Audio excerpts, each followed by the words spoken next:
এটা আমরা যতদূর এনাকে দেখে আসছি, আজ থেকে মনে করেন যে 2001 সাল থেকে আমরা এরা দেখে আসছি। আমি যখন এই পাশে বেঙ্গল ফ্লাওয়ার মিল ওপেন ছিল ওই সময় থেকেই আমি দেখে আসছি এনারে।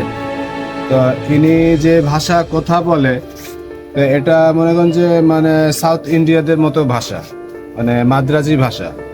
তো এর ভাষা তো আমরা সঠিক বুঝতে পারি না, কিন্তু এর এমনি আমরা যখন হিন্দিতে জিজ্ঞেস করি, বাংলায় জিজ্ঞেস করি, তো বলে মাদ্রাজ মাদ্রাজ এভাবে বলে থাকে।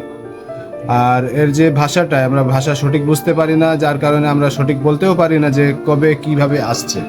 তবে আমরা যতদূর মানে লোকের মুখে শুনছি যে মাদ্রাজি মানে মাদ্রাজ থেকেই চলে আসছে, আর এই শুধু মাদ্রাজি ওই ভাষাটাই মানে বলে থাকে, এছাড়া কোনো ভাষা ও বলে না। কত বছর আগে আসছে এটা কি বলতে পারবেন? এখন অনুমান করেন আপনি, আমরা তো 2001 সাল থেকেই দেখে আসছি এর। তখন বালতি ব্যবহার করতো। এখন উনি আসছে কিভাবে, ইন্ডিয়া থেকে আসছে কিভাবে বাংলাদেশে, এটা কি এই সম্পর্কে কিছু জানেন আপনি? না, এই সম্পর্কে আমরা সঠিক কিছু জানি না।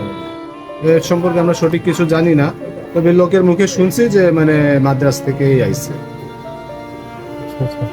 ও তো কিছু বলতে পারে না না, পুরোপুরি। এই যে ভাষায় বলে এই ভাষা আমরা সঠিক বুঝতেও পারি না, আর ও যে ভাষা ছাড়া অন্য কোনো ভাষা, গায়ে মাথা চুন মাইকে থাকতো। আর ও যে ভাষা বলে এই ভাষা ছাড়া অন্য কোনো ভাষাও বলতেই পারে না। ভালো একটা পাকা দিতাম। খাওয়া দাওয়া করে কোথায়, কিভাবে খাওয়া দাওয়া করে, খায় কোথায়? খাওয়া দাওয়া তো মনে করেন এই লোকজন যখন যা দেয় খায়, খাবার পাইলে খাবে, না পাইলে ওইভাবে ক্ষুধার্ত থাকে।